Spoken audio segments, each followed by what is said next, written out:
My best friend and I are quarantining at our apartment together.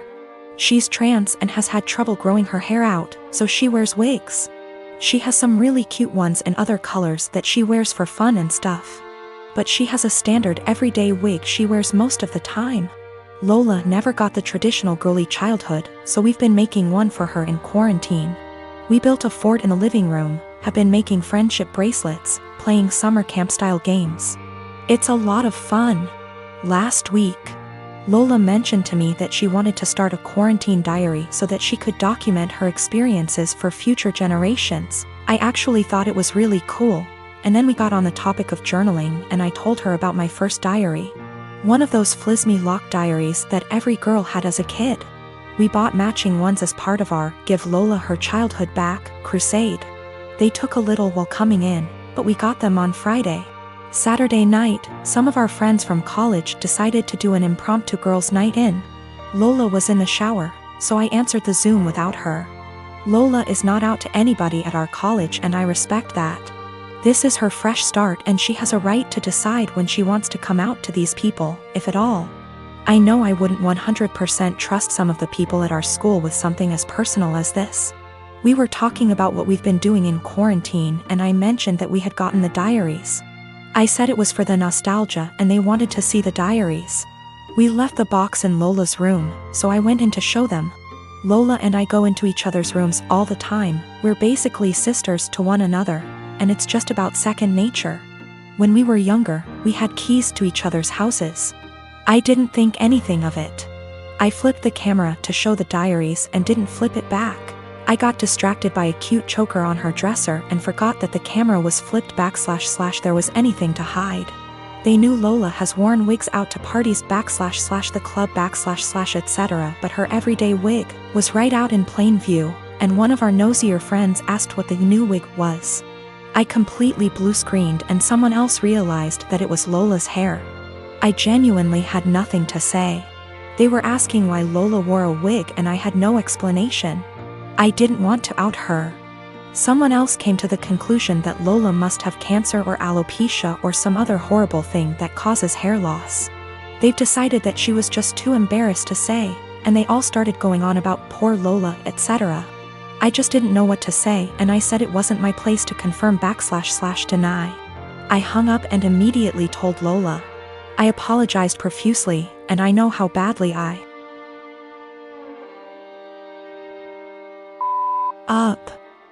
I feel so guilty about it. But, understandably, she's upset.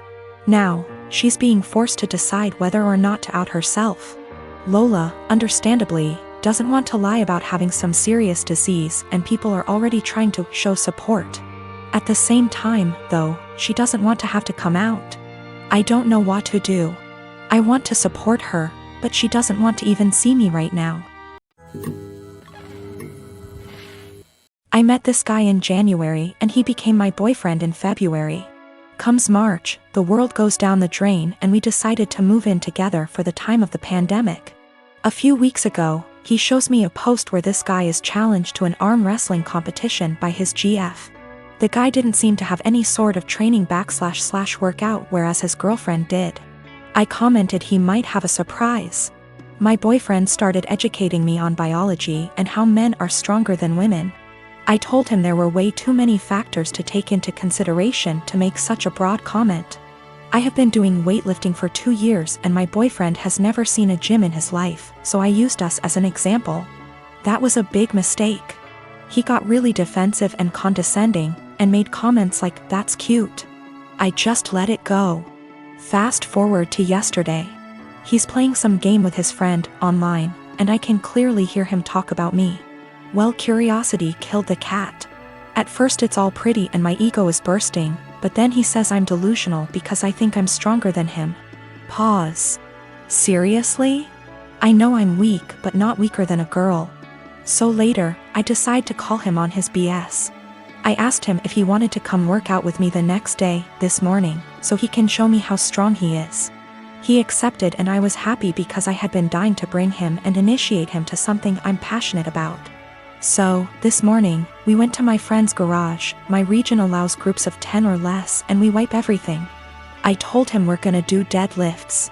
It's my favorite exercise and I was already planning to test my personal best, so it was perfect. My friend was there 'cause he corrects my form and it's been our Sunday ritual since COVID-19. We started light and slowly worked our way up, doing the same number of reps as the other. Comes 185, his form starts to crumble, so we made him go lighter. But 185 really isn't that much for me, so I kept stacking the plates. He looked very supportive and impressed the whole time. I ended up beating my personal best at 265. I was ecstatic and so were they. When we got in the car, he was very silent. I assumed he was just tired. We got home and that's when he exploded and asked me if I was proud of myself. Apparently, I humiliated him in front of my friend. I apologized. I didn't realize he was feeling that way. He got angry and said it really changed the way he saw me, like I'm less of a woman now. He stormed to the basement. I started collecting my things. But now I'm wondering if I should have been reading between the lines and stopped at 190 or something. Or just dropped it and never suggested we work out together. I knew very well I was stronger than him, but I just had to prove it to him. I am a 24 years old female. I am the product of my mom having an affair. Fortunately, my dad decided to forgive my mom and keep me, and I had a pretty good upbringing. But I don't really look a lot like the rest of my family. I'm the only redhead, among other things, and I did ask questions of why am I the only one with? When I was 17, my mom took me out for ice cream and introduced me to my bio father.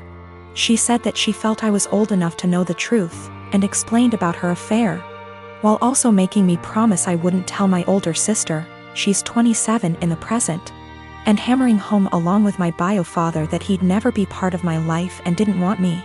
It was a lot, I won't lie, but I learned to suck it up and move on with my life. Fast forward to the present. My big sis has always gravitated towards older men. We like to joke that it's the result of too many George Clooney movies growing up. And 2 months ago shared a picture of herself and her new boyfriend, who, to my shock, turned out to be my bio father. I debated what to do for a couple of days, then ultimately decided she needed the truth and told her. My sister did not take it well and dumped him, but she wasn't angry with me. Honestly, by now she's kinda amused, says that she's my mom and has extra power to boss me around now. My mom, on the other hand, is furious. She says I divulged something that wasn't my secret to share, and that I had no business telling anyone. That since bio father isn't related to my sister, it didn't matter if he dated my sister, and it wasn't like they were talking marriage anyway. It's been 2 months and she's still angry, still snide. Calls me a traitor and finds excuses to make loud comments about how I can't be trusted with anything private or important, so beware. At the time I thought I was doing the right thing, but I've never seen my mom this angry before. And she's sustained that anger for 2 solid months, so I'm starting to worry. A while back, my brother married a woman who had an 11-year-old son named Billy. A year later, my sister-in-law gave birth to a little girl.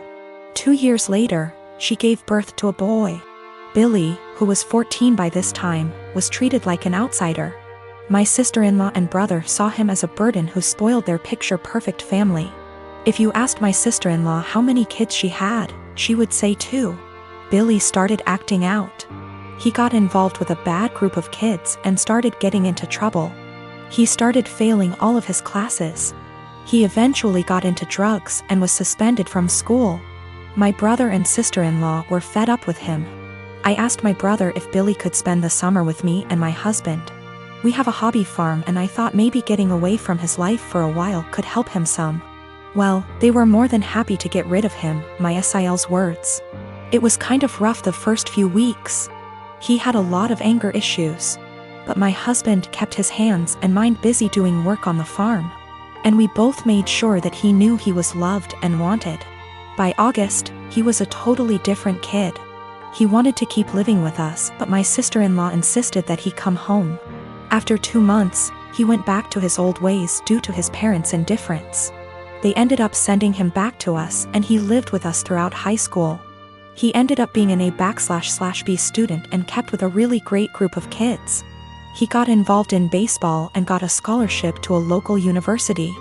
He's 22 now and is in his last year of school. He's engaged to a really great girl. When he was 16, he started calling me mom and he started calling my husband pops. He never really had much to do with his mom and he had nothing to do with my brother. He saw them on holidays when the whole family came over. His mom has tried to have a relationship with him the past few years, but he has avoided her. On Christmas, sister-in-law was over and for whatever reason, she opened my desk drawer and found a birthday card from Billy where he said, "To the best mom ever. Thanks for loving me and giving me a chance." She was devastated.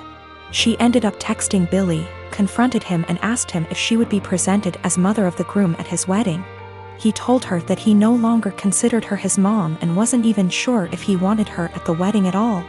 My sister-in-law is now insisting that I make it clear to Billy that I am not his mother and that he is not to refer to me as such. My brother is also very upset with me. Even my parents are pressuring me to do what sister-in-law wants for the sake of peace. Honestly, I consider Billy to be my son. I count him in with all of my children. I feel like telling Billy not to present me as mother of the groom could possibly be misinterpreted as me saying that I don't feel like he's my son and I don't even want to take a chance of that happening. If he decides to present his real mom as mother of the groom, I will 110% support him. I have zero desire to tell Billy not to call me mom and I absolutely won't do it because I know it would destroy him, and it would kill me. My sister-in-law insists that by not doing it, I'm making it impossible for her to have a relationship with him and I'm being selfish. I have talked to Billy about it some. He doesn't like to talk about his mom at all. He basically just said that he doesn't see her as a mom and has for sure decided he doesn't want her at the wedding. I understand and respect that.